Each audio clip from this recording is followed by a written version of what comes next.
안녕하세요. 책 읽는 뮤즈입니다. 오늘 소개할 책은 아이를 위한 하루 한 줄 글쓰기 수업, 고종욱 지음, 출판사는 와우라이프. 고종욱 성균관대학교 국문과와 대학원을 졸업한 문학박사입니다. 중증 지체 장애인이지만 끊임없는 노력으로 작가의 꿈을 이루었습니다. 집필한 다수의 책과 글이 교과서에도 실리게 되어 수많은 이 땅의 어린이들에게 꿈과 희망을 주고 있습니다. 저희 학원 아이들은 가방 들어준 아이로 이분을 알더라고요. 이 책은 아이를 위한 하루 한 줄 글쓰기 수업은 40여 년 작가의 경험과 청소년 글짓기 대회 심사위원으로 활동하면서 느낀 점을 바탕으로 집필하였습니다. 엄마는 아이에게 가장 좋은 선생님입니다. 이 책은 바로 그런 의도로 만들어졌습니다. 엄마들이 글을 배워 아이들에게 가르친다는 개념입니다. 아이들의 글쓰기를 도와주기도 하지만 엄마 스스로도 이 책을 통해 글을 보는 눈과 지도하는 능력이 생기도록 구성했습니다. 어쩌면 엄마가 이 책을 읽고 작가가 될지도 모르는 일입니다. 40년간 글을 쓴 저의 모든 노력을 쉽고 간결하게 그리고 꼭 필요한 것들로만 골라서 넣었습니다. 도움이 되었으면 참 좋겠습니다. 저는 이 책을 읽어보니 초등학교 4학년부터 읽으면 참 좋지 않을까 하는 생각이 들었고요. 어른들이 읽어도 좋고요. 중고생이 글쓰기에 관심이 있거나 글을 잘 쓰고 싶다면 이 책을 꼭 한번 기본 도서로 읽어도 좋을 것 같다는 생각을 했습니다. 차례 1장 말과 글의 차이, 2장 소재, 3장 글쓰기 과정, 4장 맞춤법과 띄어쓰기, 5장 문장, 6장 단락, 7장 서술과 묘사, 8장 일기, 9장 기행문, 10장 감상문, 11장 생활문, 12장 편지, 13장 주장글.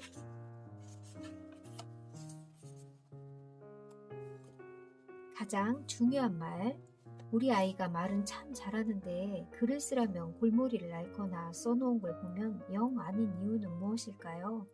엄마들도 만나면 밤새도록 이야기 나누는 부모님께 손편지 한 장 쓰려면 진땀을 쏟아야 하는 건 왜일까요? 이는 말과 글이 다르기 때문입니다. 몸짓이나 신호, 그림은 말을 따라올 수 없는 것들입니다. 또한 말은 시간적으로 제한을 받습니다. 지금의 내가 미래의 내 친구에게 용건을 전할 수는 없으니까요. 게다가 말은 한번 토해내면 없어지는 것이기에 기억을 정확히 하거나 돌이키기가 어렵습니다.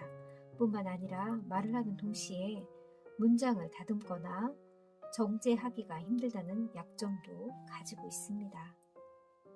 죽은 뒤에라도 글은 후대 사람들에게 익힐 수 있으며 보존이 가능해서 두고두고 그 내용이 변함없이 전달될 수 있습니다. 또한 다음에 정리하기도 편리합니다. 이로 인해 인류의 문화가 급속도로 발전할 수 있었습니다. 글쓰기의 이점. 글을 쓰다 보면 우리는 사고가 깊어집니다. 글 한 줄을 쓰기 위해서는 생각을 깊이 하고 눈앞의 현상을 관찰, 분석, 종합해야 하기 때문에 사고력이 강해지는 것입니다. 사물에 대한 이해력이 향상됩니다. 아래에 초등학생 글을 한번 보겠습니다. 즐겁게 공부하는 길을 찾자. 이렇게 초등생의 글도 예시로 나와 있고요.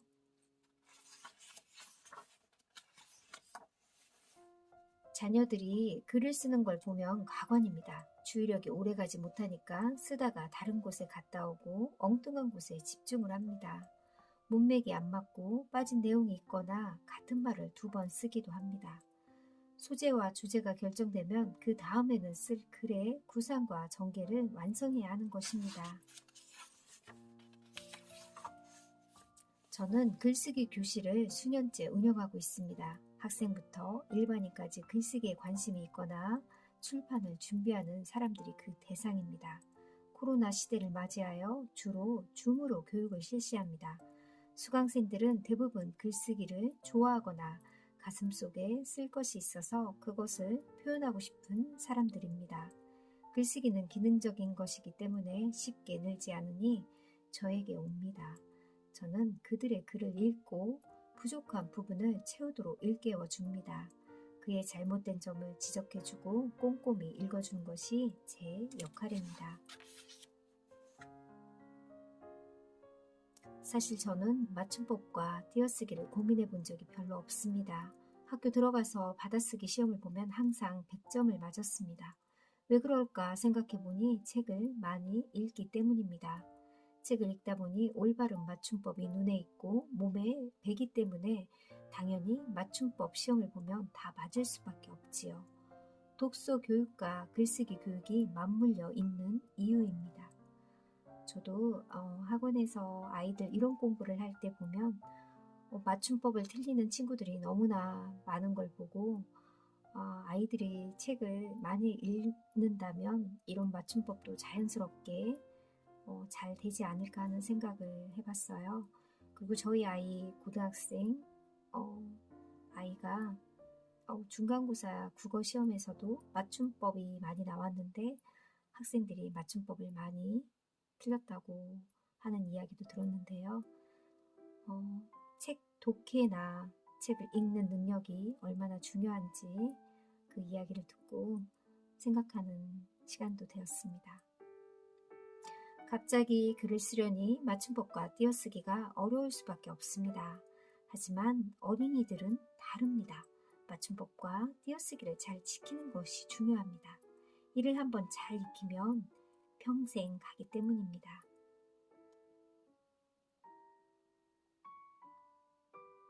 맞춤법, 띄어쓰기를 제대로 잡지 않고 놔두면 그대로 성장하여 나중에 큰 불이익을 당합니다. 글을 쓸 때 맞춤법이 엉망이면 그 사람의 인격과 별개로 실력 없는 사람, 교양 없는 사람으로 낙인 찍히기 때문입니다.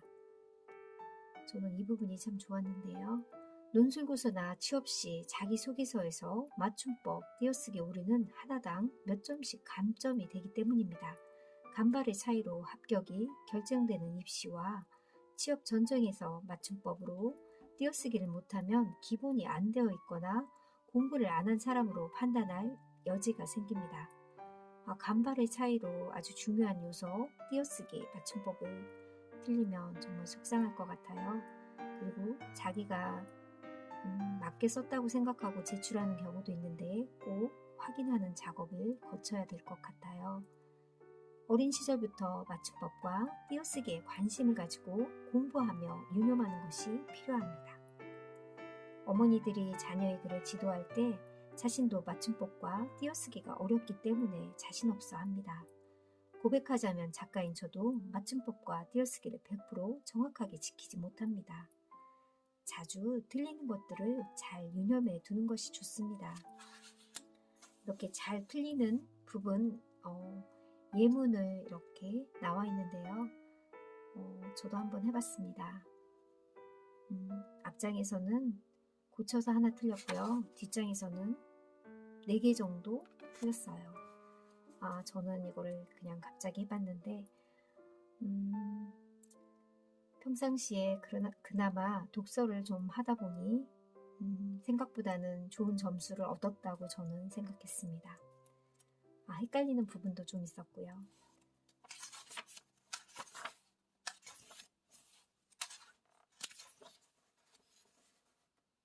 인용절 내포문의 마지막 단계입니다. 자신의 문장만 가지고 모든 글의 내용을 채울 수는 없습니다.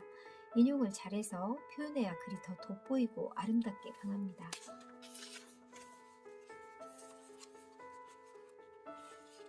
서술과 묘사.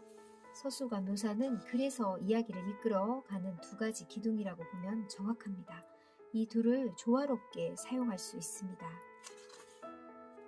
이야기가 본격적으로 시작되면 그 혹이 어떻게 생겼는지 자세하게 말로 그려주는 것은 묘사입니다. 직접 가서 두 눈으로 볼 수 없지만 말이나 글로 얼마든지 우리는 자신의 상상력을 이용해 대상을 파악하고 그려볼 수 있습니다. 글을 쓸 때 이 두 가지 방법을 잘 섞어주면 우리는 글을 잘 쓴다는 이야기를 합니다. 어린이들의 글을 지도할 때 적절히 이 두 가지를 섞을 수 있게 어머니들이 신경 써줘야 합니다. 묘사는 대상이 어떠한지 글로 그림 그리듯이 묘사해주는 것입니다. 최대한 글로 표현하는 것이지만 독자들이 오감을 통해 느낄 수 있게 해줘야 합니다.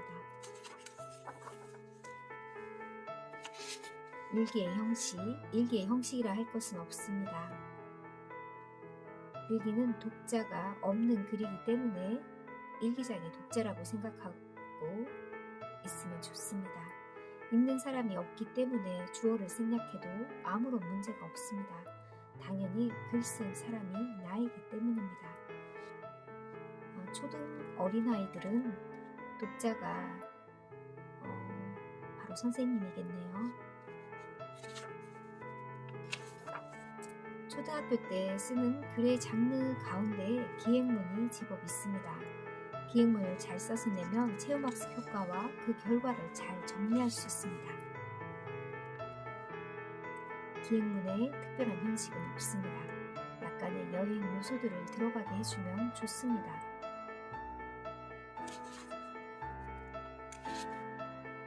어디를 거쳐 어떻게 갔는지를 시간과 공간적인 순서로 전개해주는 것이 좋습니다. 견문, 여행하면서 보고 느낀 것을 적는 부분이 견문입니다. 감상, 기행문에서 가장 필요한 부분입니다. 여행하면서 느낀 점, 생각 등을 적는 것이지요. 체험학습이나 여행의 꽃이라고 할 수 있습니다. 느꼈다면 무엇을 왜 느꼈는지, 어떻게 느꼈는지 소상히 밝혀야 합니다. 마무리, 기행문을 쓰고 나면 전체적인 느낌을 마무리로 적어주는 것이 좋습니다. 문장력, 편지야말로 실생활에서 익힐 수 있는 최고의 글쓰기 선생님입니다.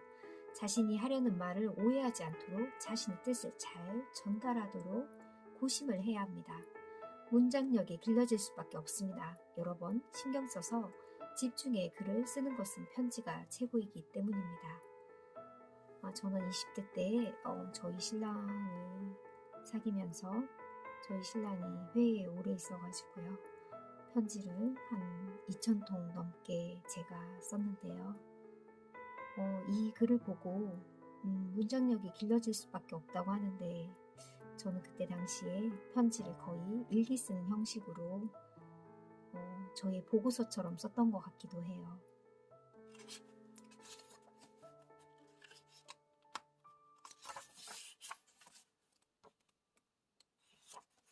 좋은 예를 잘 들도록 만들자. 지나친 친절은 아래의 글을 보면 느낄 수 있습니다. 장애인에 대한 예절이 있기 때문에 그것을 지키지 않는다면 기분이 상하기 마련이다. 지나친 친절이나 보호는 장애인에게 불쾌감이나 자존심을 상하게 하는 행동이니 그들이 원하는 것을 해주고 나머지는 스스로 하도록 하는 것이 좋다고 생각한다. 둘째로 장애인을 만났을 때 주춤하거나 유심히 바라보지 말자. 그때 장애인이 느끼는 심정은 매우 참담하다.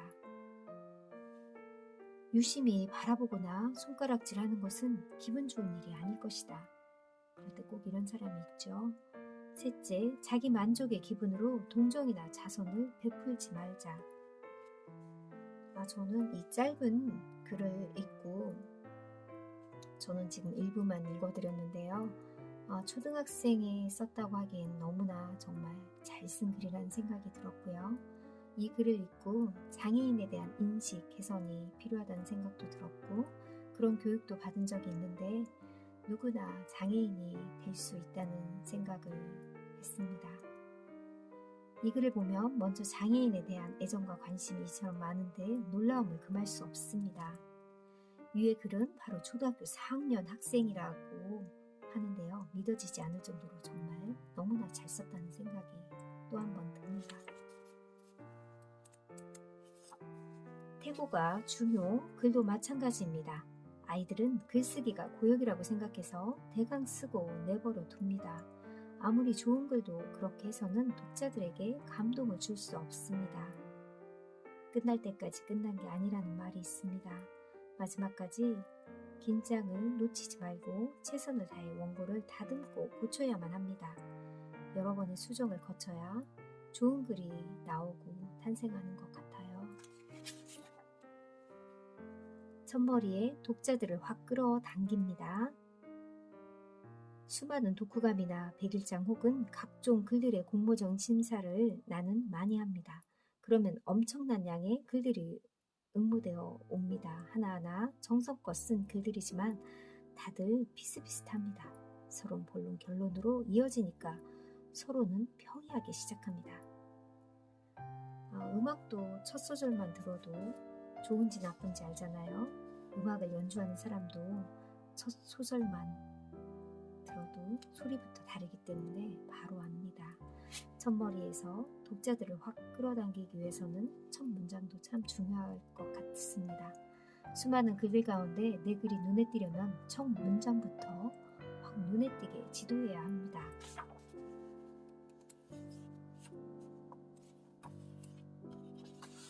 첫머리가 좋아야 끝도 좋습니다. 찬성과 반대에는 모두 근거가 필요합니다.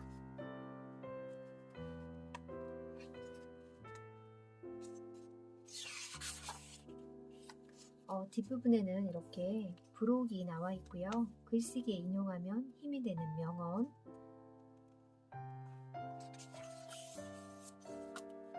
글쓰기 대회에서 상 받는 아이들의 비결은 따로 있을까요? 이 책에 나오는 핵심 내용을 염두에 두고 평상시에 어머니와 아이들이 올바른 말을 하고 쓰게 된다면 그 조약돌 같은 작은 노력이 모여 반드시 큰 산이 되는 결실을 얻을 겁니다. 1. 첫머리부터 참신하게 쓴다. 2. 구체적인 에피소드를 소개한다. 3. 결론에 자신의 주장이 분명해야 한다. 4. 글씨에 정성이 있어야 하고 맞춤법이나 띄어쓰기가 틀리지 않아야 한다. 5. 글쓰기 전과 쓰고 나서의 내가 어떻게 달라졌는지 드러나야 한다. 6. 앞으로의 구체적인 실천, 방향이 담겨야 한다. 어릴 때부터 글쓰기 훈련을 하고 글쓰기 연습을 하면 정말 중요한 능력을 키우는 길일 것 같아요. 어른이 되면 우리가 글을 잘 쓰지 않잖아요. 글을 쓰게 되면 마음 정리도 되고 생각 정리도 되면서 마음의 치유도 될 것 같다는 생각이 듭니다. 글쓰기 여러분들도 해보고 아이가 있는 분들은 자녀에게도 글쓰기 교육을 이 책을 읽고 해보는 것도 좋을 것 같다는 생각이 듭니다.